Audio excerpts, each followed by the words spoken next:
A very good evening to all of you. I am Shivangi, your master tutor for English, and today we are going to study about phrasal verbs. Do you guys have any idea about what a phrasal verb is? Can you just text me? Do you have any idea about what phrasal verbs are? These are actually a secret code, you know, for somebody who speaks English fluently. It you can say that it is a hidden layer of vocabulary that we are unable to decode, but most of the native speakers in their day-to-day conversations use phrasal verbs in their language. So can you tell me what phrasal verbs are?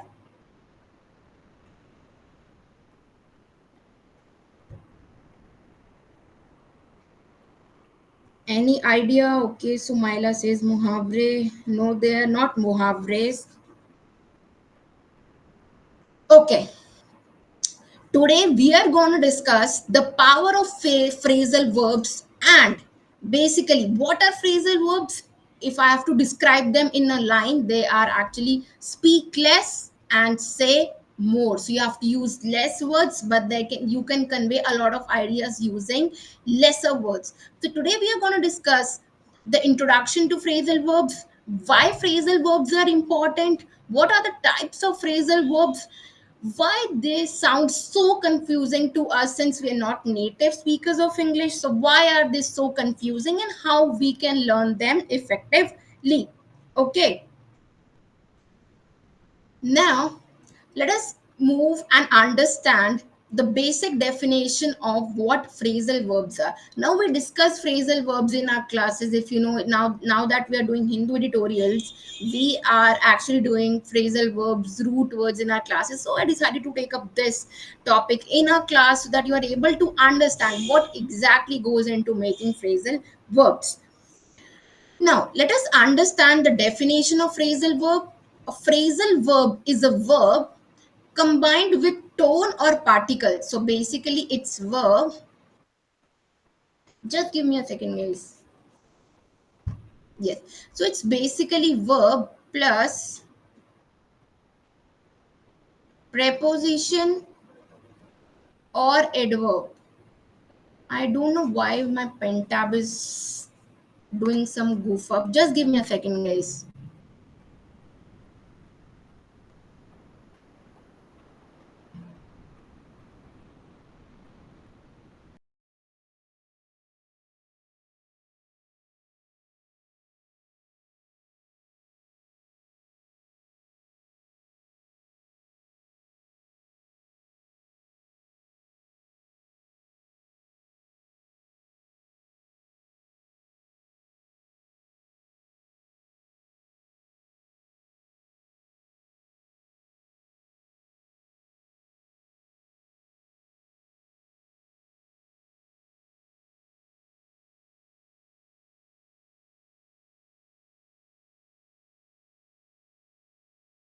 Guys, just give me a second. Just give me a second. There's some technical glitch I am facing. Just hold on, okay? Just give me 2 minutes.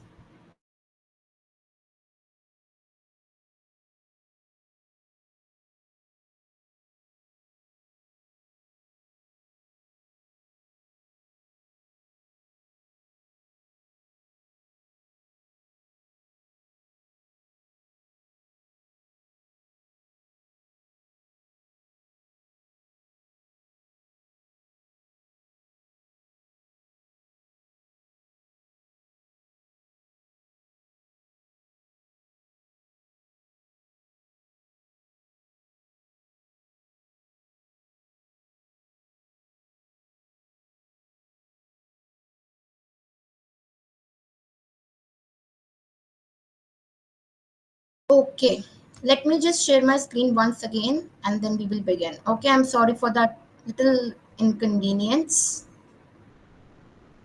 Yeah. So basically, we were discussing what a phrasal verb is. Phrasal verb is basically a verb that is combined with one or two particles. Now, what do I actually mean by particles? Oh my god, what is happening today? Fine. Okay. So a verb combined with one or two particles is what phrasal verbs actually are. I'm fine now, comfortable, just all eyes on the screen. So verb plus one or two particles, so basically it can be a verb plus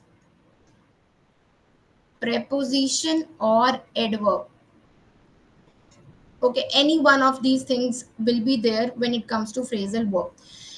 They are together used to create a new meaning. Okay, when they're used together, so verb plus prepositions, when they're used together, they give up a new meaning. So you do not have to understand meaning word by word. आपको एक एक word को नहीं समझना है, आपको combine करके एक न्यू मीनिंग निकालना है। और ऑफन इसी वजह से जो इसका मीनिंग निकल के आता है वो इडियोमैटिक होता है, that is idiomatic, not directly predictable from individual words. आप उसको इंडिविजुअल वर्ड से प्रिडिक्ट नहीं कर सकते हो। So what is phrasal verb? A verb plus preposition और adverb. Okay okay, so structure एक बार देख लेते हैं। वर्ब प्लस पार्टिकल, प्रेपोजिशन हो सकता है या एडवर्ब हो सकता है, और वो क्या देता है हमें? Phrasal verb. एग्जाम्पल पढ़ लेते हैं। Example is look up. अब लुक अप का मतलब ये नहीं है कि आपको ऊपर देखना है, ठीक है, that is not what a phrasal verb means. आपको अकेले अकेले मीनिंग नहीं ढूंढना है, इनको हम ये भी कहते हैं कि they are chunks of meaning, chunks of meaning, ठीक है। तो आपको इंडिविजुअल मतलब नहीं निकालना है वर्ड्स का, आपको एक कंबाइन करके एक मतलब निकालना है। तो लुकअप का मतलब क्या हुआ यहाँ पे? To search for information, meaning there पाए she looked up the word in the dictionary, उसने वर्ड को कहाँ पे देखा? डिक्शनरी में। तो दिस डज नॉट मीन, जैसे मैंने बोला कि शी लुक्ड फिजिकली अपवर्ड, इसका इडियोमैटिक मीनिंग क्या निकल के आ रहा है?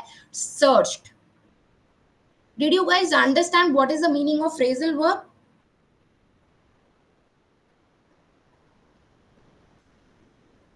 ऑल गुड, समझ में आ रहा है?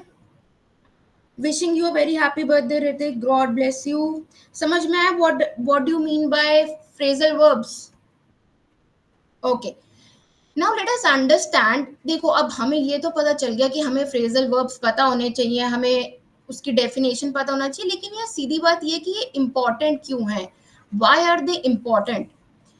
सो they are everywhere in spoken and informal English. ये बात आपको ध्यान में रखनी है कि जब हम फॉर्मल या एकेडमिक राइटिंग लिखते हैं तो उस टाइम पे we do not use phrasal verbs. अब इसका मतलब ये नहीं है कि सारे के सारे phrasal verbs are in part of informal English.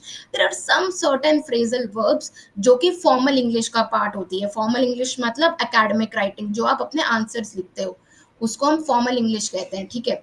अब आप ऐसे तो नहीं बोलोगे ना आई फ्रीक्ड आउट, ये भी एक फ्रीजल फ्रेजल वर्ब है, freak out, chill out, but these are not the kinds of words you can use in academic writing. Although they are phrasal verbs, we use them in a spoken, and so they are a part of informal English, they are not part of formal English.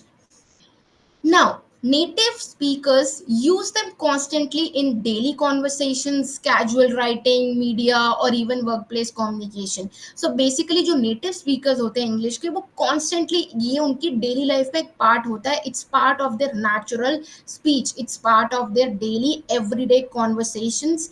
It is part of their daily writing, or when it comes to media. So basically, if you are asked to be a if you have to be a fluent English speaker, then you have to incorporate phrasal verbs in your dictionary. Now, if you don't know phrasal verbs, you often understand the words but not the meaning. तो अगर आपको phrasal verbs नहीं पता होंगे ना, तो chances क्या है कि आप इसका meaning deduce करोगे, इसका meaning deduce करोगे और एक गलत ही meaning निकाल दोगे। क्यों? क्योंकि मैंने starting में बोला था कि phrasal verbs क्या होते हैं। phrasal verb एक verb होता है, साथ में एक particle होता है। particle क्या हो सकता है? preposition और adverb, जिसका meaning अकेले नहीं निकलेगा, उसका meaning इकट्ठे निकलता है। Let's hang out together tomorrow doesn't mean कि हम हैंग आउट अपने आप को फांसी लगा देंगे, ये मतलब नहीं है। इसका मतलब है will go out and have some fun outside. Can you look into this report? Basically it is actually asking you to can you analyze this report? क्या आप इस रिपोर्ट को समझा सकते हो कि इसमें क्या है? she ran into me, मतलब लिटरली वो आपके अंदर नहीं आ गई है धक्का मार के, मतलब you met her, by chance you were out in the market and she ran into you. It can be your best friend, right? अक्सर होता है ना, we actually meet persons while we go to the market, तो हम क्या बोल सकते हैं, she ran into me at the market, मतलब आपको मिल गई वो. So these does not make sense, ये आपको याद रखना है. A very very important thing on phrasal verbs, these don't make sense word by word unless you know them as phrases. तो ये word by word नहीं डिड्यूस होते हैं, आपको ये phrasal verbs पता होने चाहिए, तभी आप इनको डिड्यूस कर पाओगे, राइट? चलो सेकेंड पॉइंट पे चलते हैं कि क्यों फ्रेजल वर्ब्स इंपॉर्टेंट हैं. मैंने पहले ही बोला, they sound natural and they are fluent. So using phrasal verbs makes learner sound more fluent, confident, like they belong in the language. So basically मैंने पहले ही बोला था, if you are able to use phrasal verbs in your vocabulary, this means that you have adapted that in your system, and that will make you sound more natural when it comes to English communication. And of course you will be more fluent, you will be more confident, and you will have an effective speech. Okay, so saying carry on instead of continue, अगर मैंने continue की जगह पे carry on लिख दिया है ना, तो ये क्या हुआ, ये एक फ्रेजल वर्ब है. Give up instead of surrender, surrender की जगह मैंने गिव अप बोल दिया. तो ये आपको साउंड, अगर आप ऐसी चीजें बोलने लगोगे तो this will make you sound more like a native speaker. When I talk about native speaker, मतलब जिनकी ये लैंग्वेज फर्स्ट लैंग्वेज होती है, हमारी ये फर्स्ट लैंग्वेज नहीं है. जैसे मैंने बोला, I will discontinue the project, ये गलत नहीं है, but this is a part of formal English. अगर आपको इनफॉर्मल बोलना है तो हम अक्सर मीटिंग्स में बोल देते हैं, I call of the project, मतलब मैं ये प्रोजेक्ट नहीं करूंगा, I call of the project. Okay, I will discontinue the project का हिंदी में मतलब क्या हुआ, आई विल, ये प्रोजेक्ट में कंटिन्यू नहीं करूंगा. ये दोनों ही सेंटेंसेस ठीक है, जस्ट दैट ऊपर वाला फॉर्मल है और नीचे वाला इनफॉर्मल है. लेकिन आज हम फ्रेजल वर्ब्स कर रहे हैं तो मोस्टली दे आर इनफॉर्मल. कुछ फ्रेजल वर्ब्स होते हैं जो फॉर्मल होते हैं, जिनकी लिस्ट होती है, that you will understand if you join my full course that we do on Civil Hindipedia. Let me just take you through my class. So if you wish to join my class, one way is that you can attend my classes every Wednesday 7 p.m. on YouTube. Second way is you can join my course, full-fledged course, because here we discuss only a little bit of details, but there we discuss full things in detail. Let me take you through that so that you are able to join my classes. Okay. Civil Hindipedia action plan. Let's achieve goals efficiently. UPSC and PCS preparation plan. Subjects in UPSC: history, Indian society, international relations, art and culture, Indian polity, geography, governance, economics. These are the subjects which we will fully cover in our classes if you join our course. Science and technology, social justice, environment, internal security, ethics, integrity and aptitude, case studies, agriculture, disaster management. Comprehension, basic numeracy, English language, interpersonal skills and communication. You'll see me in these classes. As far as English language is concerned, interpersonal skills and communication is concerned. Then there is another paper, Indian language, essay paper, logical reasoning, analytical ability. Now, Civilpedia batches are quite affordable. We have kept the price at a minimum price because we want to make sure that each and every child deserves quality education, and education becomes accessible to all. So current affairs 360 by Niharika ma'am, GS and CSAT batch June to November 25, GS and CSAT batch June to November 25 to May 26. Now, a very very important announcement, UPSC school batch is starting from 1st June. If you think your siblings are interested in joining this school batch, do not think twice. Join Civil Hindipedia now. You can join us on a YouTube channel. And the second thing is you can also join us on Telegram. The link is in the description box. Now let us go to the class and quickly discuss what phrasal verbs are. Guys, any problem up until now? Anything that you couldn't understand? All clear जितना अभी तक हमने discuss किया? Are you guys good to go? समझ में आया? Okay then.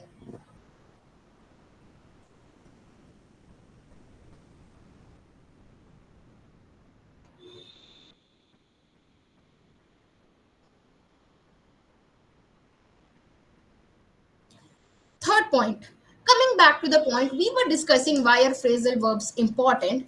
Third point is they add emotional and idiomatic meaning. So you are able to convey your emotions more effectively if you use phrasal verbs. Now, if you remember, I said in the very first slide that they convey an idiomatic meaning thereby उनका कोई अकेले में मतलब नहीं निकल के आता है, वो इकट्ठे कंबाइन होके एक न्यू मीनिंग देते हैं. So phrasal verbs often carry emotional, cultural and idiomatic weight that single verbs don't. तो जो सिंगल वर्ब्स जो इमोशंस को कन्वे नहीं कर पाते हैं, वो क्या कन्वे कर पाते हैं? Phrasal verbs. जैसे मैंने बोला, he broke down after hearing the news. मतलब इसका मतलब ये नहीं है कि उसने किसी चीज को तोड़ दिया न्यूज सुनने के बाद, ठीक है. उसका मतलब ये है कि वो ही literally cried after hearing the news. So he must have heard a sad news और उसके बाद ही हैड इमोशनल ब्रेकडाउन. वो इमोशनली कोलैप्स हो गया, मतलब he was really really sad. ठीक है, तो यहाँ पे ब्रोक डाउन का मतलब हुआ कि वो रियली रियली सैड है. माई कार ब्रोक डाउन, उसका मतलब ये नहीं कि वो टूट गई, कार चलनी बंद हो गई. तो फ्रेजल वर्ब्स कॉन्टेक्स्ट में समझने भी इक्वली इंपॉर्टेंट है और ये हम हर क्लास में समझते आए हैं. समझते आए हैं या नहीं समझते आए हैं?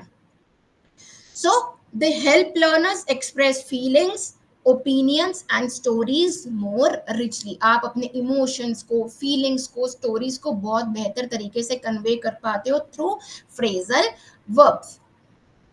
Fourth point, they add emotional and ये तो हम पढ़ चुके हैं, ठीक है.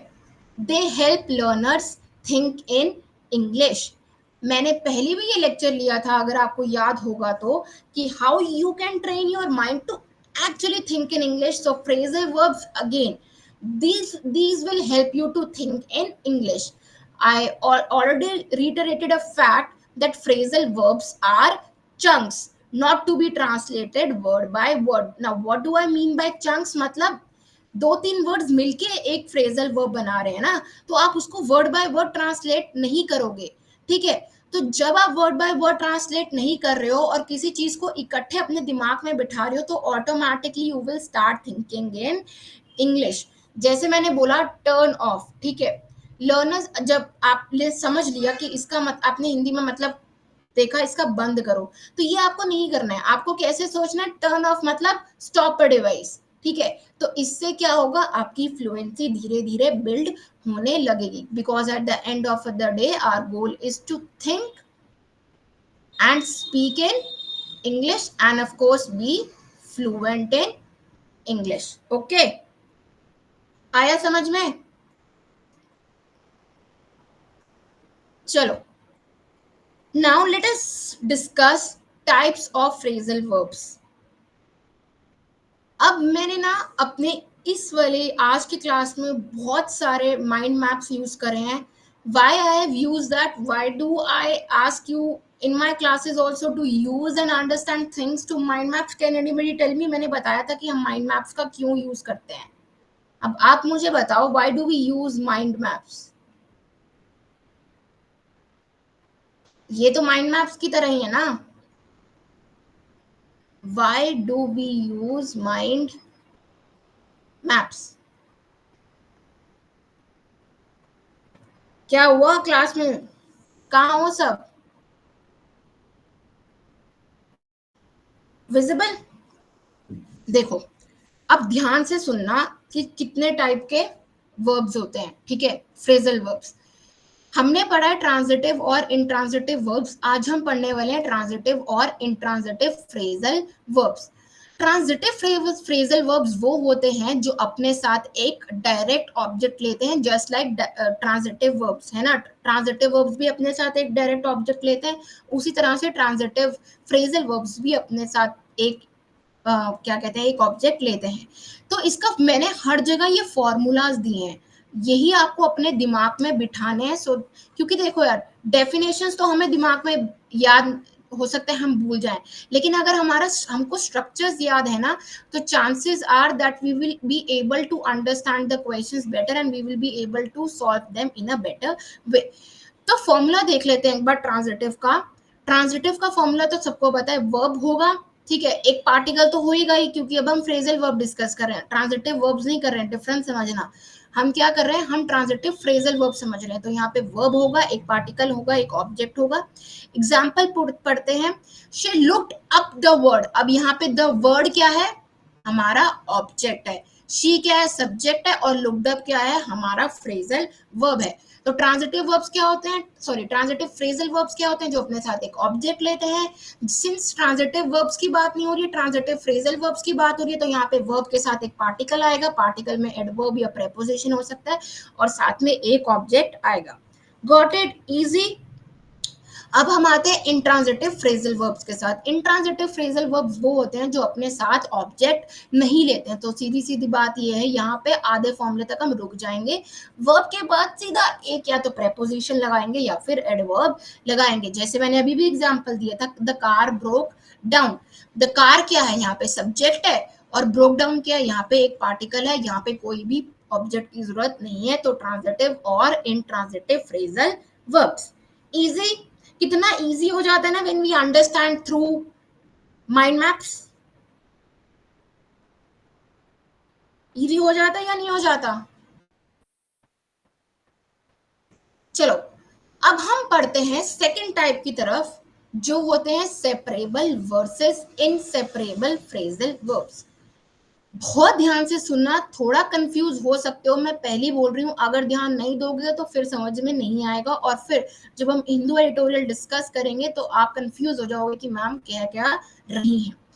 Separable versus inseparable phrasal verbs. देखो, सेपरेबल फ्रेजल वर्ब्स में क्या होता है, देखो नाम से ही पता चल रहा है, ठीक है, कोई चीज को आप सेपरेट कर रहे हो, किसी चीज को आप अलग कर रहे हो, ठीक है। यहाँ पे क्या होता है, आप ऑब्जेक्ट की पोजीशनिंग चेंज कर सकते हो, लेकिन कौन से ऑब्जेक्ट की बात कर रही हूँ मैं यहाँ पे, सिर्फ इन केस ऑफ नाउन। ध्यान रखना मैंने क्या बोला, आप सेपरेबल फ्रेजल वर्ब्स में ऑब्जेक्ट की पोजीशनिंग को चेंज कर सकते हो only in case of noun, ठीक है। तो बेसिकली दो तरीके हैं यहाँ पे आपको लिखने के, only in case of noun, ठीक है। आप उसको इस तरीके से भी लिख सकते हो और इस तरीके से भी लिख सकते हो। फर्स्ट स्ट्रक्चर क्या है, आपने वर्ब लगाया, एक पार्टिकल लगाया और एक ऑब्जेक्ट लगाया। एग्जाम्पल से समझते हैं, she turned of the lights, ये सब्जेक्ट है, ये आपका पार्टिकल हुआ और ये आपका ऑब्जेक्ट हुआ, ठीक है। अब मैं इसको सेपरेट करके दिखाती हूँ। मैंने ऑब्जेक्ट की पोजीशन चेंज कर दी, मैंने वर्ब और पार्टिकल की जगह एक ऑब्जेक्ट को घुसा दिया। बेसिकली आप दो फ्रेंड्स हो, ठीक है, आप और आपका एक बेस्ट फ्रेंड है, और उस बेस्ट फ्रेंड की ना एक नई बेस्ट फ्रेंड बन गई और आप दोनों के बीच में दरार बन के आ गई, ठीक है। ऐसे आप याद रख सकते हो इसको या नहीं, ठीक है। तो एक तरीका ये हो गया कि एक तो नॉर्मल हो गया कि आप है, आप हो, आपका दोस्त है, और नॉर्मली उसका एक दोस्त है, लेकिन वो दोस्त बहुत ज्यादा पक्का हो गया और आप दोनों के बीच में दूरी आ गई, तो वर्ब आ गया। फिर एक आपका बेस्ट फ्रेंड आ गया, और आपकी जो बेस्ट फ्रेंड पुरानी वाली थी वो तो है ही है, ठीक है। तो एक नया बेस्ट फ्रेंड बीच में टपक गया। अब मैं दिखाती हूँ कि कैसे हम separable phrasal verbs in case of noun में कैसे पोजीशनिंग चेंज करते हैं। मैंने अब यहाँ पे क्या लिखा, she turned the lights off, ये हमारा सब्जेक्ट है। टर्न्ड का मतलब क्या हुआ, टर्न किया यहाँ पे बताओ, ये वर्ब हुआ, द लाइट्स हमारा ऑब्जेक्ट हुआ, और ऑफ हमारा एक पार्टिकल हो गया। कर दिया ना मैंने सेपरेट, हो गया ना ये separate. She turn the lights off, verb लगाया, फिर ऑब्जेक्ट लगा दिया, और फिर एक पार्टिकल लगा दिया, तो कर दिया ना मैंने सेपरेट। तो you have to correct ways of placing the object when it comes to noun, ठीक है। लेकिन इंपॉर्टेंट रूल यहाँ पे याद रखना है, ये इसको दिमाग में बिठा लेना है, नोटा बेने। नोटा बेने का मतलब लैटिन फ्रेज होता है समथिंग दैट इज, नोटा बेने कहते हैं वेरी इंपॉर्टेंट। अगर आपका ऑब्जेक्ट प्रोनाउन है तो वो हमेशा बीच में ही आएगा, मतलब ये सेकंड वाला स्ट्रक्चर ही फॉलो होगा इन केस ऑफ प्रोनाउन। ये जो फर्स्ट वाला स्ट्रक्चर है verb plus particle plus object वाला ना प्रोनाउन के केस में नहीं फॉलो होगा। प्रोनाउन के केस में ऑब्जेक्ट हमेशा सेपरेबल वर्ब के केसेस में बीच में ही आएगा। शी टर्न देम ऑफ, ये मेरा सब्जेक्ट है, ये मेरा वर्ब है, ये मेरा नाउन है और ये मेरा पार्टिकल है। शी टर्न देम ऑफ, उसने किसी चीज को बंद कर दिया, ठीक है, she turn them of. She turned of them, ये गलत हो जाएगा, प्रोनाउन बाद में नहीं लगाना है। मैंने क्या बोला, वर्ब और पार्टिकल के बीच में ऑब्जेक्ट को लेके आना है, ठीक है। अब ये परमानेंट हो गया। आप कैसे याद रख सकते हो, आपके आपकी बेस्ट फ्रेंड की एक फ्रेंड बन गई और वो परमानेंट बन गई इन केस ऑफ प्रोनाउन, तो वो हमेशा बीच में ही रहती है, ठीक है, समझ गए। आ गया separable versus inseparable phrasal verb, समझ में आया या नहीं। मैंने बहुत स्ट्रक्चर वाइज सारे जितने भी फॉर्मूलाज होते हैं बहुत कंडेंस तरीके से अपनी नॉलेज को प्रेजेंट किया है, सो दैट आप जब रिवाइज करो ना, मेरी जो बात है वो आपके इस पीपीटी के साथ साथ साथ में चले, राइट। चलो फिर आगे करते हैं। देखो ये मैंने डाला भी है, एक माइंड मैप डाला है। इन केस ऑफ नाउन ऑब्जेक्ट के केस में आप क्या कर सकते हो, नाउन ऑब्जेक्ट के केस में the object can be placed, मैंने बोला ना, या तो ऑब्जेक्ट को आप पार्टिकल से पहले लगा दो या पार्टिकल के बाद लगा दो, कोई दिक्कत नहीं है when it comes to noun object. लेकिन आपका ऑब्जेक्ट, आपका अगर ऑब्जेक्ट प्रोनाउन है तो वो हमेशा बीच में आएगा वर्ब के और पार्टिकल के। तो ये माइंड मैप से आप और बेहतर तरीके से इसको याद कर सकते हो, ठीक है। अब हम आते हैं इनसेपरेबल फ्रेजल वर्ब्स, ठीक है। यार अब देखो, अब आपकी दोस्ती ना बहुत पक्की है, अब तो जो मर्जी हो जाए आप सेपरेट नहीं हो सकते हो, ठीक है। तो इनसेपरेबल का मतलब सीधी सीधी बात ये होती है, you can not separate the two words, ठीक है, आप उनको सेपरेट नहीं कर सकते हो। The object must come after the full phrasal verb, आप वर्ब और उसकी पार्टिकल को अलग नहीं कर सकते हो, ऑब्जेक्ट हमेशा बाद में ही आएगा, अब अलग नहीं हो सकते भाई। अब तो पक्की यारी हो गई, अब बहुत टाइम से दोस्त बने हुए हम, 10-12 साल हो गए, अब तो कुछ भी हो जाए we can not break our friendship, nobody can come in between. तो वर्ब और प्रेपोजिशन और एडवर्ब साथ में आएगा और ऑब्जेक्ट कहाँ पे आएगा, हमेशा बाद में, ठीक है। तो ये हुआ इनसेपरेबल फ्रेजल वर्ब। एग्जाम्पल देख लेते हैं। लुक आफ्टर मतलब किसी की देखभाल करना, ठीक है, वी लुक आफ्टर समबडी। सो जैसे मैंने बोला she looks after her grand mother. Pronoun के केस में भी है, यहाँ पे याद रखना है, प्रोनाउन बाद में ही आएगा, मतलब इसमें प्रोनाउन हो या नहीं हो, आपको सिंपल एक ही स्ट्रक्चर फॉलो करना है, वर्ब प्लस प्रेपोजिशन या एडवर्ब या फिर ऑब्जेक्ट। जैसे मैंने लिखा शी लुक्स आफ्टर हर, तो यहाँ पे पहले वर्ब आया, फिर हमारा प्रेपोजिशनल फ्रेज आया, प्रेपोजिशनल फ्रेजल वर्ब आया और फिर मेरा यहाँ पे प्रोनाउन हुआ। तो यहाँ पे हमें कुछ याद, ज्यादा रूल्स याद करने को नहीं है, यहाँ पे सिंपल सी बात है, सेपरेट नहीं करना है, whether in case of noun whether in case of pronoun. Separable में आपको 2-3 चीजें अलग से याद रखने को है। तो शी लुक्स हर आफ्टर नहीं होगा, जैसे मैंने सेपरेबल के केस में बताया था, दिस इज रॉन्ग, उसकी देखभाल करती है। शी लुक्स आफ्टर हर, यहाँ पे प्रोनाउन बीच में नहीं आएगा, प्रोनाउन बाद में ही आएगा। जैसे मैंने बोला you can't split look after, it will always stay together, ठीक है। इजी, मुश्किल तो नहीं लग रहा है, इजी है ना। फिर से मैंने एक माइंड मैप डाल दिया यहाँ पे। देखो सेपरेबल फ्रेजल वर्ब क्या होते हैं, जब आप वर्ब या प्रेपोजिशन या एडवर्ब को स्प्लिट कर सकते हो। प्रोनाउन की प्लेसमेंट कैसे होती है, बीच में होती है। और इनसेपरेबल फ्रेजल वर्ब्स क्या होते हैं, प्रेपोजिशन और वर्ब हमेशा साथ में जाते हैं।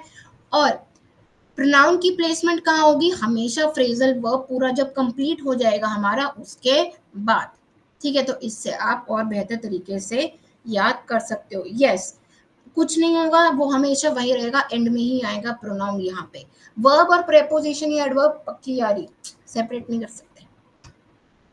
ठीक है, done. Now why are phrasal verbs so confusing? ठीक है, इतने कंफ्यूजिंग क्यों होते हैं ये फ्रेजल वर्ब्स? देखो यार, एक तो एक ही वर्ब के ना बहुत सारे मतलब होते हैं।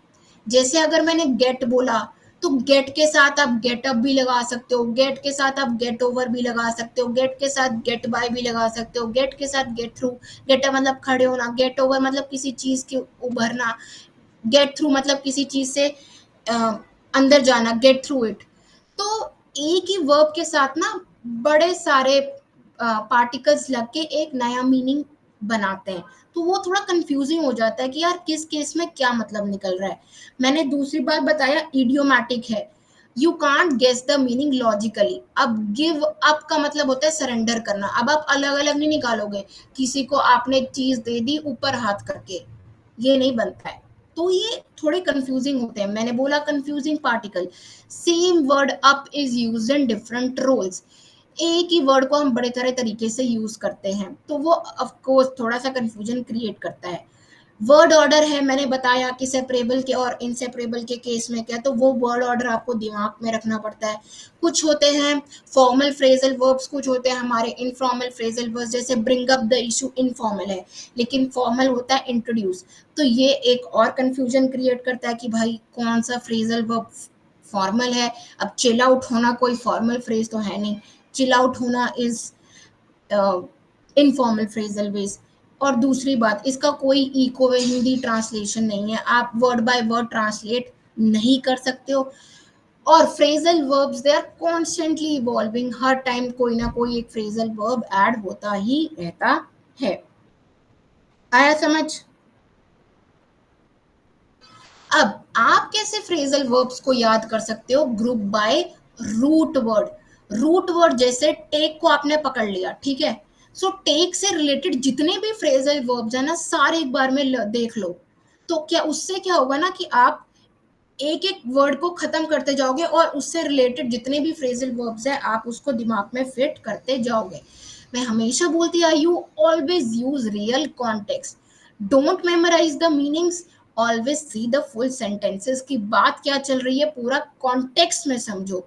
मैंने माइंड मैप्स यूज किया, right, use visual and mind maps. अब आप क्या कर सकते हो, इमोशन से रिलेटेड मतलब सैड से रिलेटेड जितने भी फ्रेजल वर्ब्स हैं, एक्शन से रिलेटेड जैसे get up, sit down, movement मतलब गो थ्रू, तो जितने भी ऐसे कैटेगरीज में डिवाइड कर दो आप, और उस हिसाब से भी आप फ्रेजल वर्ब को लर्न कर सकते हो। Take it, take that, take him, क्या ये सही है मैम? देखो, take it, take that, take him क्यों सही होगा? मैंने क्या बोला, फ्रेजल वर्ब किससे बनते हैं? वर्ब से बनेगा, और साथ में या तो एक प्रेपोजिशन होगा या एडवर्ब होगा। अगर कोई प्रेपोजिशन दिख रहा है, अगर कोई एडवर्ब दिख रहा है, तो वो फ्रेजल वर्ब है, सिंपल सी बात है। ठीक है, रिप्लेस फॉर्मल वर्ब्स। ठीक है, मैंने पहले ही बोला कि फ्रेजल वर्ब्स हम ना वर्ब्स की जगह पे, वर्ब्स को छोड़ के ना सिंगल वर्ब्स की जगह पे हम फ्रेजल वर्ब्स यूज करते हैं। जैसे पोस्टपोन की जगह पे मैंने पुट ऑफ कर दिया, कंटिन्यू की जगह पे मैंने कैरी ऑन कर दिया। लेकिन अब बात ध्यान से देखना, जब एकेडमिक राइटिंग की बात होती है तो आप सिर्फ वन वर्ड वर्ब्स ही यूज करेंगे। ये सिर्फ स्पोकन इंग्लिश की बात यहाँ पे हो रही है। अगर आपको कुछ चीज लिखनी है, so instead of using phrasal verb, यार फ्रेजल वर्ब्स का मतलब क्या हुआ, है तो वो वर्ब ही ना, बस हमने उसको कहने का तरीका बदल दिया। हमने वर्ब के साथ किसी चीज को जोड़ दिया, लेकिन मीनिंग तो एक ही निकल के आ रहा है ना। पोस्टपोन हो रही है अगर मीटिंग आपकी, तो पोस्टपोन तो वर्ब ही है ना, कंटिन्यू तो वर्ब ही है ना, बस मैंने उसको चेंज कर दिया तरीका लिखने का। मैंने फॉर्मल की जगह पे इनफॉर्मल लैंग्वेज यूज करी। मैंने पहली स्लाइड में बताया था कि फ्रेजल वर्ब्स बस इनफॉर्मल वर्ब्स हैं। लेकिन अगर आपकी एकेडमिक राइटिंग कंसर्न है तो आप ये फ्रेजल वर्ब्स को नहीं यूज करेंगे, you will stick to formal verbs. This is only when it comes to spoken English. ठीक है, देखो प्रोनाउंस के साथ आपको प्रैक्टिस करना पड़ेगा, क्योंकि यार कब ये बीच में आ रहे हैं, कब ये बीच में नहीं आ रहे हैं, तो ये बहुत कंफ्यूजन क्रिएट करते हैं। आप क्या कर सकते हो, डेली आप कुछ ऐसे वर्ब्स ढूंढो, फ्रेजल वर्ब्स ढूंढो 50 से 100 जो डेली कॉन्वर्सेशन में आप यूज कर सकते हो। जैसे आई गॉट अप, हाँ, तो गॉट अप का मतलब क्या हुआ? ये फ्रेजल वर्ब हुआ ना। तो got up is another phrasal verb. तो ऐसे 50 से 100 आप फ्रेजल वर्ब्स ढूंढो और उनको डेली कॉन्वर्सेशन में यूज करना शुरू करो।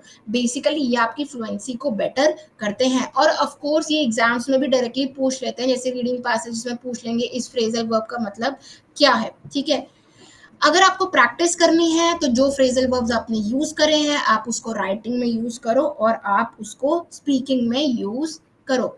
Indu, did you join my class late? We have already discussed कि फ्रेजल वर्ब्स क्या होते हैं। So that's it from my end. Thank you so much for joining. I hope you understood what phrasal verbs are actually. समझ में आया सबको? Indu, I would request you to watch my lecture from the start. Otherwise, you will not be able to understand कि हमने क्या discuss किया आज class में.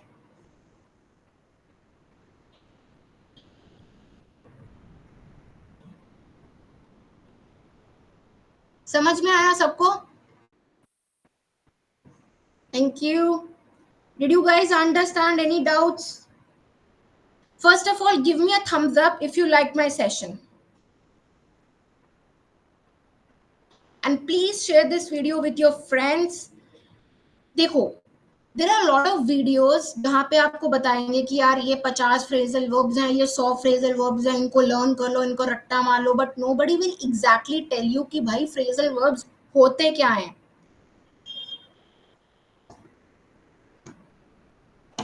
फटाफट थम्स अप दे दो अगर एक समझ आ गया तो.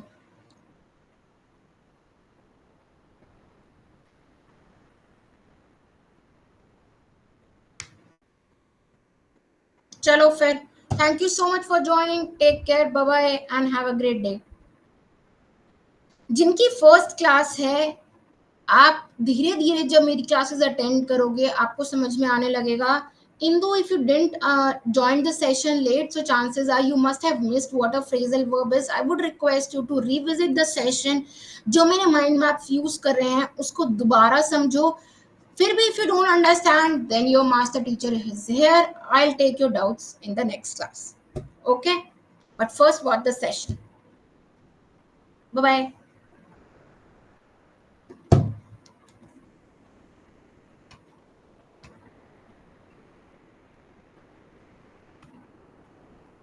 Bye bye. Take care. Hand raise किसने हैंड रेस की है? Sumaila? Yes, tell me. Okay, let me see. Okay, let us start with Sunil.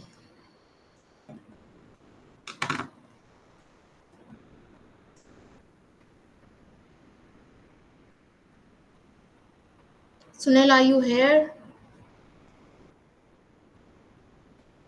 Okay, let me ask Sumaila then. Sumaila, yes.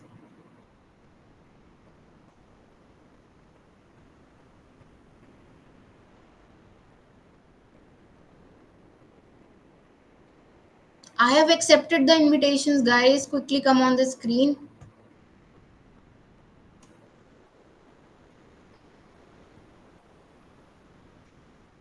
Yes, Jitendra. Good evening.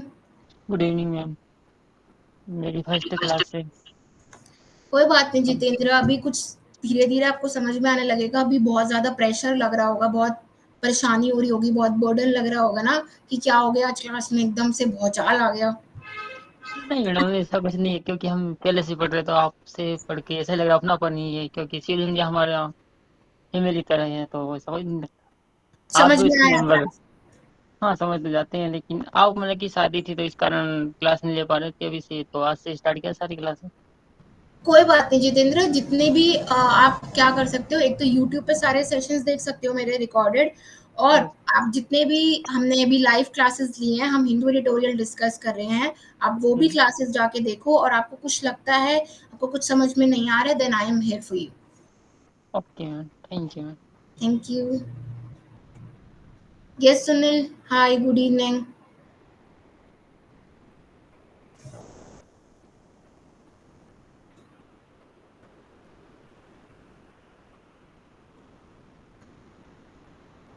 Yes. Jitendra, you can leave. Let me allow you to leave, remove from stage. Yes. Guys, I have accepted all the requests. If you have any query, then only please raise your hands.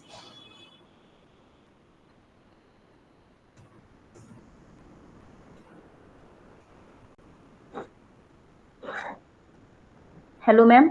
Hi, Sumaila. Good evening ma'am. Good evening. Ma'am ये ma'am आज ये ma'am last और ma'am and का session है ma'am, ये phrasal verb वाला या भी और कराओगे मतलब कंटिन्यू हाँ, इसका हम टॉपिक? जब करेंगे, जब हम क्लास में फ्रेजल वर्ब्स करते हैं, आपने देखा है हिंदू एडिटोरियल में, जी मैम। है ना? तो वैसे हम डिस्कस करते रहेंगे। मैम समझ में तो नहीं आया, बट मैम दोबारा इस सेशन को रिकॉर्ड देख लेंगे, बट हाँ, देखो एक बार और देखना पड़ेगा। ग्रामर एक ऐसी चीज होती है जिसको आपको एक दो बार ही समझना पड़ता है। ये तो आपने मेरे साथ समझा, लेकिन जब आप नोट्स बनाओगे ना, जब आप दोबारा सुनोगे लेक्चर को, तो you will be able to understand things better. और फिर भी नहीं समझ में आएगा, then I am here. Okay ma'am. Ma'am एक क्वेश्चन था मैम, ये मैम इंग्लिश का तो मैम फिलहाल तो होता नहीं है, बट ये तो मैम समझने के लिए ना कि जैसे कि इंग्लिश और हिंदी बाइलिंगुअल पेपर आता है। हाँ, हाँ, बाइलिंगुअल ही आएगा जैसे आपका आता है। सी, हम यहाँ पे कैसे पढ़ते हैं, मैं सिर्फ यूपीएससी की तैयारी नहीं करा रही हूँ आपको। हम जो यहाँ पे पढ़ते हैं ना, हम बेसिक से एडवांस सारा पढ़ेंगे। अभी जून में हमारा पूरा ग्रामर स्टार्ट होगा फ्रॉम पॉइंट स्टार्टिंग जीरो। से स्टार्ट करोगे आप? जून में स्टार्टिंग से स्टार्ट कराओगे आप इंग्लिश का ये? हाँ, जून में हम स्टार्टिंग से भी करेंगे। मतलब एक सेशंस होंगे हमारे स्टार्टिंग से ग्रामर के, जून से। जब भी मैंने डिस्कस भी किया था UPSC school batch. So okay I will have to discuss कि आपकी क्लास में कब से स्टार्ट होगा, बट हाँ, जून से we will be taking scratch से एडवांस तक। तो बेसिकली मैं क्या बताना चाह रही हूँ कि हम ग्रामर को ऐसे नहीं पढ़ रहे हैं कि सिर्फ यूपीएससी को दिमाग में रख के पढ़ रहे हैं। हम ऐसे पढ़ रहे हैं कि हम कोई भी एग्जाम या कोई भी इंटरव्यू फेस करते हैं, या हम कहीं भी इंग्लिश को फेस करते हैं, क्योंकि इंग्लिश ग्रामर आपको हमेशा बहुत चीज़ों में एड करेगी। आपकी स्पोकन इंप्रूव करेगी, आपकी राइटिंग इंप्रूव करेगी, रीडिंग इंप्रूव करेगी। और आप कोई भी एग्जाम उठा लो, उसमें ग्रामर आता ही आता है। तो हमारा पर्पस ये नहीं है कि हम सिर्फ यूपीएससी के तरीके से करें, उसको तो हम कर ही रहे हैं, हिंदू एडिटोरियल डिस्कस कर रहे हैं, मैम लेकिन ये हमारा फर्स्ट जून से आप एडिटोरियल भी कराओगे ना स्टार्ट? हाँ, वो तो हम कर ही रहे हैं ऑलरेडी। और ग्रामर अलग कराओगे आप? हाँ, ग्रामर तो अलग चलती है। अच्छा ठीक है मैम, यही चीज तो मैम नेक्स्ट में भी यही वाला फ्रेजल वर्ब है, भी नहीं, कंटिन्यू है ये? Next Wednesday we will take up something new. हर वेडनेसडे कोई नया एक टॉपिक होता है, दैट वी डिस्कस।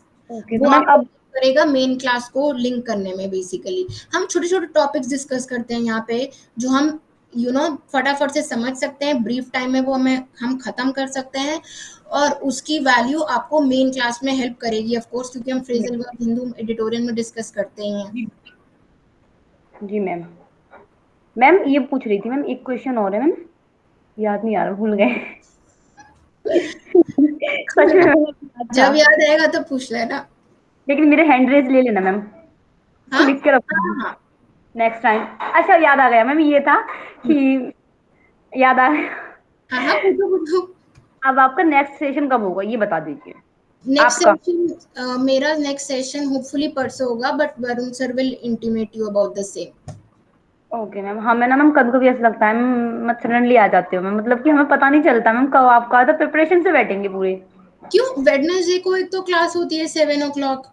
और आपको पोर्टल पे नहीं दिखता है कि आपका क्लास है 10:30, या मैम फिर वो तो ऐसा? है, या आपको नहीं इंटीमेट नहीं किया जाता है कि आज आपका क्लास है? नहीं, ये तो पता है कि आज है, ये नहीं पता ना कि आप मतलब मतलब कि ये मतलब 1 वीक होता है, तो उसमें आपको कौन से दिन मतलब हिंदू एडिटोरियल ले रही हो, और कौन से दिन मतलब कि ये ग्रामर कराओगी, ये नहीं पता ना तो मुझे। वेडनेसडे टू वेडनेसडे हम जनरल टॉपिक्स डिस्कस करेंगे, वो कुछ भी हो सकता है, जरूरी नहीं है ग्रामर हो।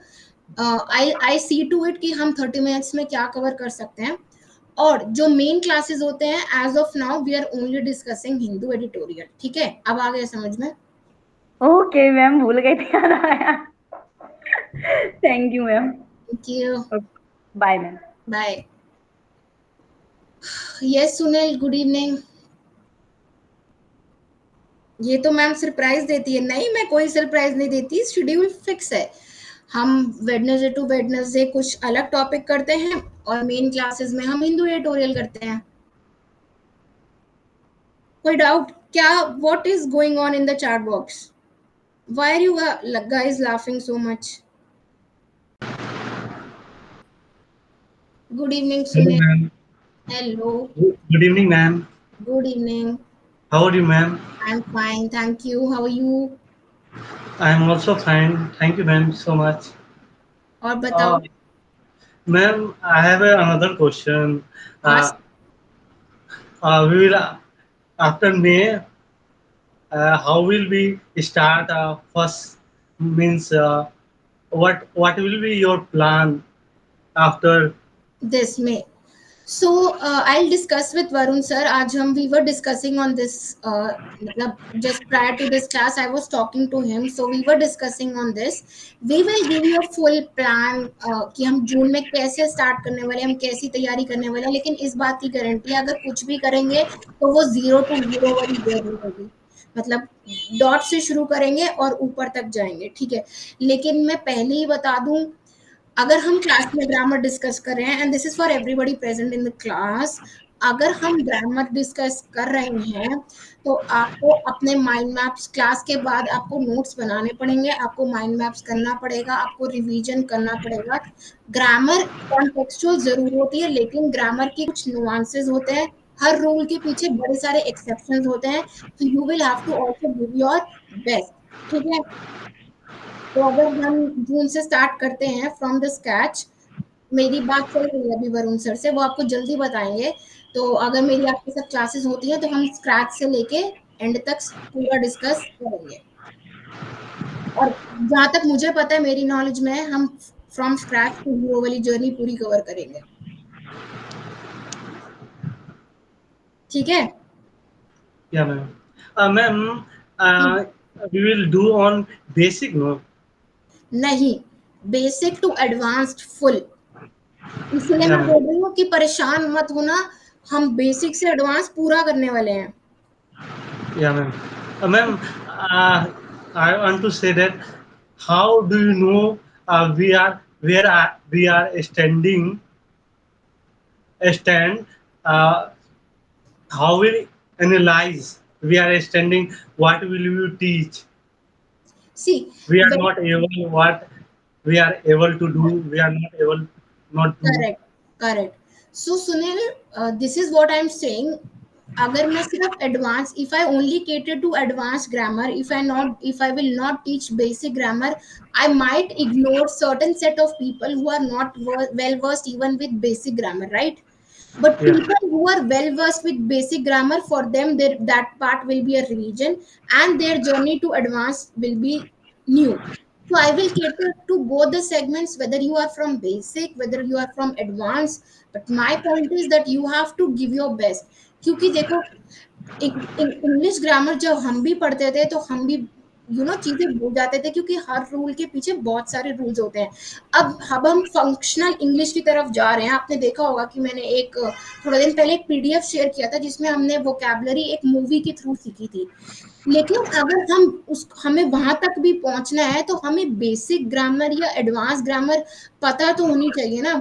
जब आप पूरी चीजें कवर कर लोगे ना एकदम, उसके बाद भी आपको लगेगा यार ये ना ग्रामर में अभी तक ये चीज ना कुछ नहीं आ गई है, ये तो अभी तक नहीं पढ़ी थी. ग्रामर इतनी वास्ट चीज है. yeah, ma'am. समझ रहे हो? और ग्रामर नहीं, वोकैबुलरी, रीडिंग, राइटिंग, लिसनिंग, बहुत कुछ तो हम सब Yeah, कवर करेंगे. टेंशन नहीं लेनी है, बस पढ़ना है. yeah, अगर मैं अपनी तरफ से अपनी स्लाइड्स में इतना सारा माइंड मैप आपको दे सकती हूँ तो आप तो क्लास के बाद रिवाइज कर सकते हो ना. आप सभी सब कर सकते हो या नहीं कर सकते yeah, हो? ma'am. 10 मिनट लगेंगे. अगर क्लास मेरी 30 मिनट्स की थी, अगर कुछ भी सुना है तो रिवाइज सिर्फ 5-10 मिनट में हो जाएगा. तो ये छोटे छोटे स्टेप्स होते हैं, कंसिस्टेंट एफर्ट्स जो आपको एक हीरो बना देंगे एकदम. Yeah, ma'am. ठीक है. Yeah, ma'am. I'm saying that you will take first test. Test, Uh, I am planning to give you a revision sheet. अभी जितना vocabulary words we have covered in class ना, on the basis of that I will give you a revision sheet, but only after I cover at least 5 paragraphs, then I will give you a worksheet on that.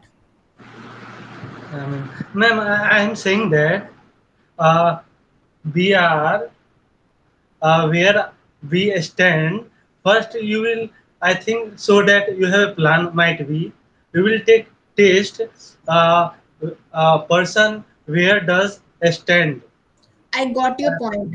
What will you teach? You make it will be better to understand what has a student demands means what need to be learned.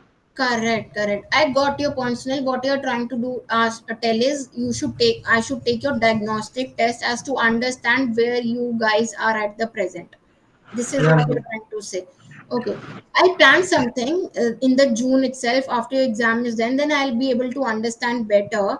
Still, if that is the case, I will still vouch for the fact, irrespective of where your level is. I will still start from basic because, as I just said, I'm catering to different audience. You know, there are different kinds of people. Maybe you are at this level, somebody at this level. So if your this level is clear, you have to take this journey. If somebody is at here, then उसको तो पूरा ही journey cover करना है ना? तो ये सबको ध्यान में रखते हुए एक क्लास बनती है. But yes, I take your diagnostic test. I plan a test for the entire class. I give you a worksheet and I analyse on the basis of that how good your grammar skills are. ठीक है, but in June. Done. yeah, ma'am. Ma'am, it means you are saying that we have to work. Then after we will run. No, what I'm trying to say is if you have a basic knowledge of English, then it's a plus plus plus plus for you कि आपको आपका foundation तो strong है, आपको बस advance grammar की तरफ जाना है.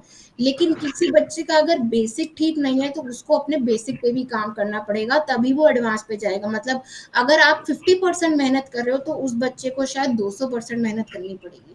समझ रही हो मेरा पॉइंट, मैं कहना क्या चाह रही हूँ? Yeah, ma'am. तो ऐसे चलती है ग्रामर. मान लेते हैं मुझे 2+2 आता है, वो 4 है. ठीक है, अब वो तो मेरे को आता है ना, उसके आगे ही जाऊंगी अब मैं. लेकिन अगर टीचर मुझे क्लास में 2+2 4 करा रही है, तो हाँ, मेरे लिए एक रिवीजन की तरह से है कि हाँ यार, ये तो हमें आता है, अब हम इसके आगे जो मैम कराएगी वो हम समझेंगे. Yeah, ma'am. Got it? Yeah. ठीक है फिर. Okay. Thank you so much. Thank you, We bye. we are good we night. are your student, ma'am. क्या क्या सुने? What did you say? Being being a your student, being a our teacher, it means you are a great. I don't want to say anything, but only one word I want to say on you are a great man. We will Thank you so much, definitely. Sunil. I'm obliged. See, I am not your teacher, I am your coach. ठीक है, मैं सिर्फ अपने आप को teacher की तरह नहीं देखती हूँ. अगर मैं ऐसे देखती होती तो शायद मैं आपको आज 50 फ्रेजल वर्ब्स करा के चली जाती. लेकिन मैं क्या करा रही हूँ यहाँ पे, मैं चाहती हूँ कि जो भी चीजें आप करो ना, उसमें कॉन्सेप्ट क्लैरिटी हो. कॉन्सेप्ट को समझना बहुत जरूरी है. ग्रामर भी रट्टा नहीं है, ग्रामर मैथ्स की तरह है. ग्रामर में अगर कॉन्सेप्ट क्लैरिटी हो गई ना, तो एक एक टाइम आएगा जब आप हिंदू एडिटोरियल खोलोगे ना, तो आप पहचान पाओगे, यार ये सब्जेक्ट है, ये वर्ब है, ये प्रेपोजिशन है, ये ऑब्जेक्ट है, अच्छा ये एडवर्बियल फ्रेज है, ये एडजेक्टिव फ्रेज है. अच्छा नहीं, हम इसको ऐसे पोजीशन चेंज कर सकते हैं, तो हम ऐसे भी सेंटेंस को लिख सकते हैं. हाँ, यहाँ पे हम वर्ब और ऑब्जेक्ट की पोजीशन चेंज करेंगे तो भी मीनिंग सेम रहेगा. ये लेवल तक जिस दिन आप पहुंच गए ना, that day I will consider myself कि I have done my job. तो मैं आप सबको ऐसा देखना चाहती हूँ, मैं ऐसा नहीं देखना चाहती हूँ कि हम सिर्फ सुपरफिशियल लेवल पे चीजें करें. और तभी मैं कह रही हूँ, ब्रेस योर सेल्फ.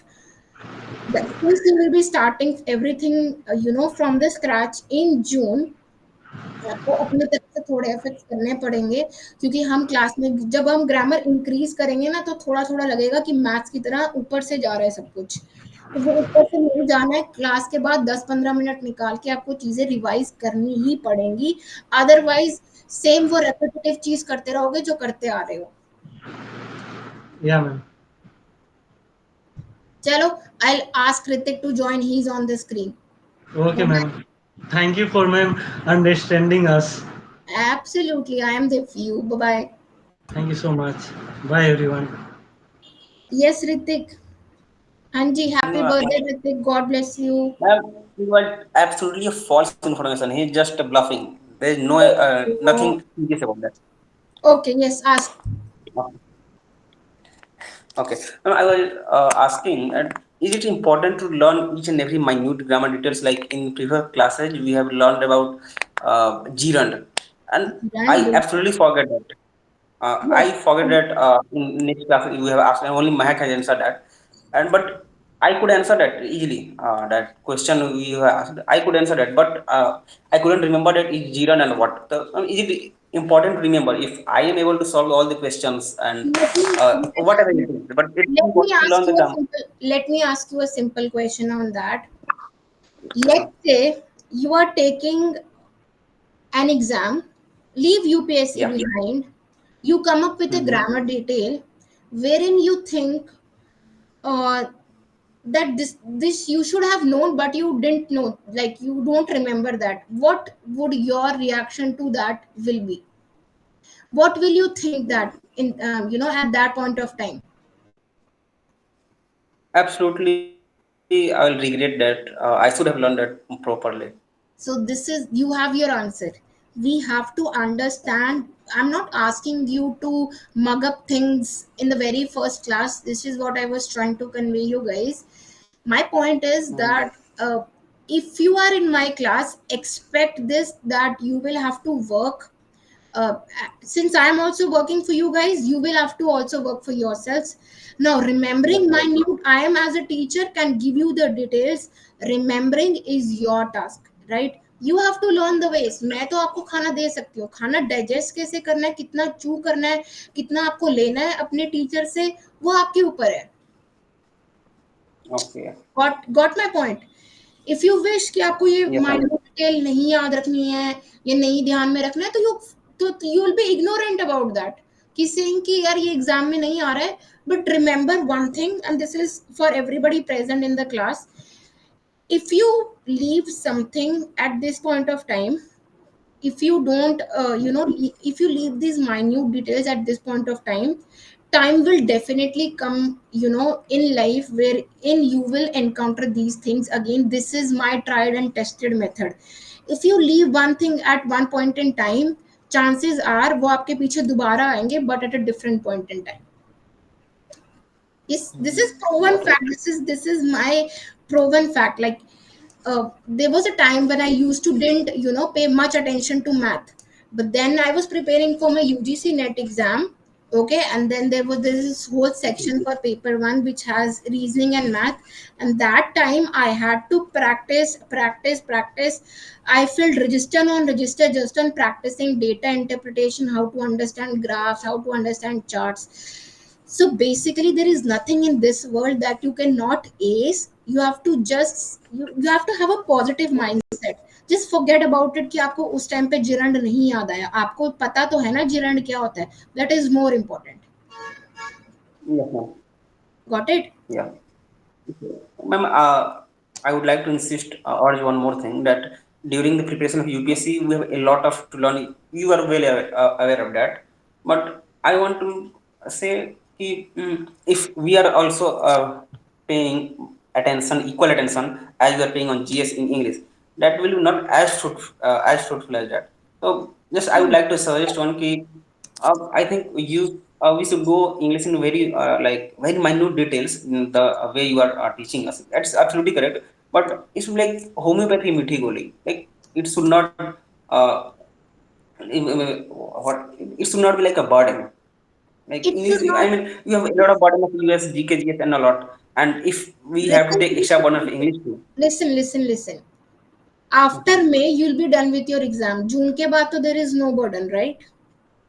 no, आपको ma'am. इंग्लिश ग्रामर सीखनी कैसे है? अगर आपको लग रहा है कि आपको एडवांस तक नहीं सीखनी है, सो आप सिर्फ बेसिक लर्न कर लेना क्लास से. बट मैं अपनी क्लास में बेसिक से एडवांस पूरा कराऊंगी. ठीक है? No, we have to learn that, ma'am. Obviously, I हाँ, have to learn that. But correct. uh, I think it should be so in so a light way. Like it doesn't feel we are learning something. Actually, we have. It should seem like a lightweight. अब मुझे ये बताओ, GS और आपको ये सब light weight लगते हैं? लाइफ में कोई भी सब्जेक्ट होता है, आप उसको लाइट वे में कैसे समझते हो? मुझे बताओ, let me understand you first. Okay. Uh, Tell me, how do you consider, how do you treat your subjects? GS, I like, we like GS, and we know the importance of GS in UPSC. So we are Exactly well my point. attentive Exactly, during. exactly. This is what I wanted you to answer. You understand its importance. ठीक है, you understand where that will take you in life, and that is why you have automatically developed that that connection with GS.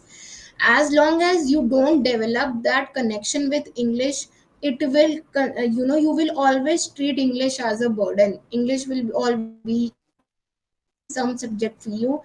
You have to start loving the subject. When I am teaching, you do not consider it that ma'am ये क्या करा रही है, ma'am ये क्यों करा रही है, मैम अगर नहीं भी कराएगी तो भी हमारा काम चल जाएगा. If you feed those kinds of things in your psychology, your mind and body will start to be repulsive towards that subject automatically. That is human psychology. अगर Ma'am, आप उसको ma'am, actually, there is no such hatred or like hatred thing with English. Actually, I love English. My medium is English. UPSC, I'm attending the exam in English medium, and okay. I have learned grammar well. I mean, Hmm. I have read a lot of novels like Harry Potter and all Jane Austen, Pride and Prejudice. I'm just like, I'm trying to say that I have knowledge of English, but after you have taught me, I thought that I have nothing. I am zero in English. I mean, this is this prior you, I this is was yeah, this is the same situation I was in, while I was at your place. In those years I also thought कि यार अभी तक जितना grammar पढ़ा है, ये grammar तो हमें कराया ही नहीं गया. This is not something we are fed in schools या फिर yeah, this is what college. I'm trying to say. Yes. Yes, ये हमें नहीं सिखाया जाता है. But that is why I am here, कि I wish to see you at a place where in अगर कोई भी बंदा आ जाए ना इंग्लिश का और वो आपसे कुछ भी पूछ ले, भाई you should be some these things should be on your tips, कि कोई आपको काउंटर नहीं कर सकता. और इसके बाद आप कुछ कोई कोर्स और कुछ करने की जरूरत नहीं है, एक बार अगर ये अच्छे से कर लिया तो. You Yeah, six I'm afraid of that between my 6 7 months take you to fully prepare yourself with grammar. Point is भाई एक आवर या 2 घंटा आपको ग्रामर पे देना पड़ेगा. I don't think it's much for you guys. After में आपका no, एग्जाम may I हो say that? जाएगा. अब थोड़ा थोड़ा Hmm. अभी प्रैक्टिस करोगे so will be A set. मतलब धीरे धीरे स्मॉल स्टेप्स ऋतिक, अगर बर्डन की तरह नहीं लेना है, छोटे छोटे स्टेप्स लेने हैं. और ना यार इसको ऐसे देखो कि यार शिट यार, ये रूल तो हमें आता ही नहीं था, क्या इंटरेस्टिंग रूल है, इसको आज लगा के देखता हूँ. मतलब ऐसे देखोगे ना, इसको अपना दोस्त बना के रखोगे तो ग्रामर के रूल्स बड़े अच्छे फ्रेंड्स बन जाते हैं. Okay, ma'am. I will try to implement this in my life. Implement करो. जैसे आज मैंने बताया सेपरेबल के केस में, है ना, कि भाई उनको सेपरेट Yes, किया ma'am. जा सकता है, बड़ी कच्ची दोस्ती है. ऐसे न्यूमोनिक्स बनाओ यार दिमाग में, अपने दिमाग को थोड़ा ब्रश अप करो. Use mnemonics. निमोनिक्स का मतलब होता है कोई ट्रिक्स बनाओ यार, कोई स्टोरी बना लो. अच्छा यार, अब मैम कह रही है कि वर्ब और ये साथ में जाएंगे, मतलब इनकी ना पक्की आ रही है. मेरे को कैसे आया, मेरे को आपको सिखाने के लिए मैंने अपने दिमाग में एक स्टोरी बना ली ना. अब तो यूपीएससी के स्टूडेंट्स हो, इतने आर्टिकल्स पढ़ते हो, you should be well versed in story making. दिमाग में कोई भी स्टोरी बना लो. कोई अच्छा लग रहा है कि मैम कह रही है कि जिरंड भूल रहा है, यार मैम ने बताया था कि जो आईएनजी वाले वर्ब्स है ना, सिर्फ वो नहीं होते. अच्छा यार, यहाँ पे तो नाउन बने बैठे हैं ये, वैसे तो बड़ा वर्ब बन के घूमते रहते हैं, यहाँ पे नाउन बन के बैठे हुए हैं. देख रहे हो, Got this it. Is how I Yes, also ma'am. Revise things. मैं थोड़ा फन करती हूँ अपनी लैंग्वेज के साथ. जैसे बैठे हो ग्रामर रिवाइज कर रहे हो, कुछ दिमाग में स्टोरीज बना लो, निमोनिक्स बना लो, कोई ट्रिक्स बना लो, कोई स्ट्रैटेजीज बना लो, है ना. और उससे फिर आपको धीरे धीरे कम बर्डन लगने लगेंगी चीजें. Okay, ma'am. अभी आया समझ Thank में? you. Got your answer? Yeah. Yes, ma'am. I got my answer. Bye, ma'am. Thank you. Yes, Shubham, this is last for the day. Next answers I'll take up in my next class. Okay. Hi Shubham, good evening.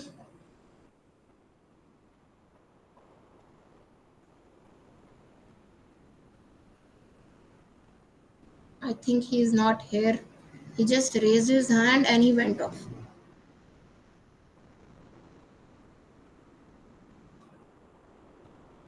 Okay, I'll wait for a second or so and then I'll end my class if he's not coming.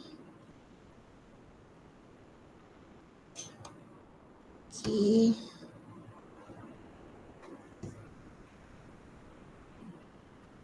Shubham, are you here? Yes ma'am, वो mic on नहीं किए थे पिछले बार। कोई बात नहीं। हाँ जी। Ma'am वो बोल रहे थे कि इस मंथ तो ज्वाइन नहीं किए थे और नेक्स्ट मंथ से ज्वाइन करेंगे हम। कोई बात नहीं, नेक्स्ट मंथ से कर लेना। अभी जो रिकॉर्डेड क्लासेस हैं वो देख लो। नहीं तो ये क्या कहते हैं, अप्रैल और मई 2 मंथ का ये सब्सक्रिप्शन नहीं लिए, वैसे दिसंबर से थे क्लास में। अच्छा, अप्रैल से मई सब्सक्रिप्शन नहीं लिए हो आ, नहीं तो लिए हैं। अभी लेना है। नहीं, अब क्या मई का नहीं लेंगे, अब ये लेंगे, जून में लेंगे मैम। अच्छा, जून में लोगे। अच्छा, तो फिर अब क्या कैसे करोगे? अब फिर वेडनेसडे वाली क्लासेस लगा लो और जो अभी हिंदू एडिटोरियल हम डिस्कस करेंगे वो फिर आप जून में कवर कर लेना रिकॉर्डिंग से। वो कहाँ डिस्कस करिएगा मैम, यूट्यूब पे? नहीं, वो पेड कोर्स का ही पार्ट है, मेन पेड कोर्स का। अच्छा चलिए ठीक है मैम, कर लेंगे, वो ज्वाइन कर लेंगे। ठीक है, bye done. Ma'am. Bye. Okay then, bye bye, take care, good night.